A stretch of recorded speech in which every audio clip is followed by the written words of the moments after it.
This is Silicon Real, so it's time to get real. You've got a couple grumpy old men in the house, right? Who we both used to work, in a kind of a Wall Street area. You in Toronto, I was in New York City and London, and we've had this conversation time and time again. I'm kind of new to this space, and we see a lot of guys that are coming straight out of college, and they want to be an entrepreneur. They're going to start this and they're going to start that, but they've never had a job for a while. You worked at McKinsey.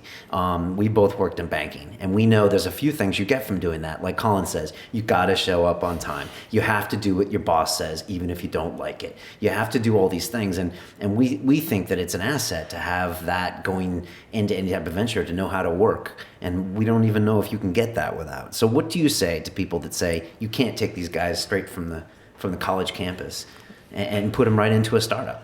I'd say go talk to the investors who do their seed and A rounds and tell them that. But you know what I mean. Yeah, no. And you've been in that world. Yeah, no. I mean, I think there's there's an element of that, and I think we would say that most of it for us is filtered out in the selection process. We're not. You could be a complete genius and build anything, but if if during selection it becomes very clear that you can't, turn up. But I mean, that's an interview. How do you determine that's an interview? Well, we do a lot of things during our selection process other than interviews, including we actually hold a selection hackathon where they have to turn up on time, work in a team. We watch them work in a team. We watch them interact with people.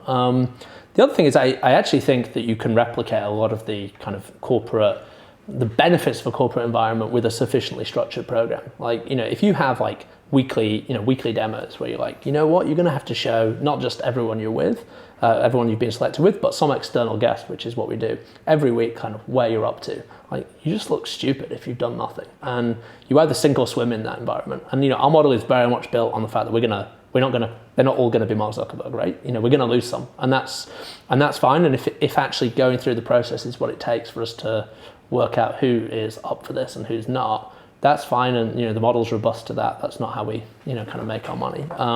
That said, you would be amazed at how the best of them, the ones that are kind of building the companies that are now valued at millions, they don't have this problem. You can't tell that they're 22. You feel they've kind of had 10 years in banking.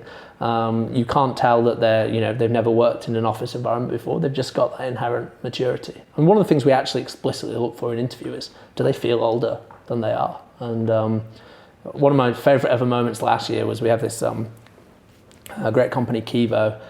They kind of do Git, as in version control for non-developers. So if you're using Microsoft Office, you can do nicely version control versions of what you're doing.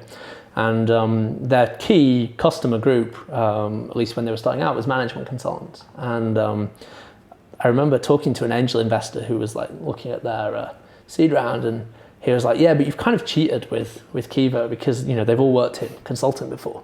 I was like, "No, they haven't." And he's like, yeah, the guy was at McKinsey. It's like, no, he wasn't. And I think that actually the best people, and we're in a fortunate position to be really picky, they're kind of ageless. They just pick this up. If you are really, really good at customer development, if you go out and talk to your customers again and again and again, you become like them. And actually, if you talk to Kivo, you can totally believe that they have been management consultants. Actually, they're both graduated straight out of uni, kind of summer 2012.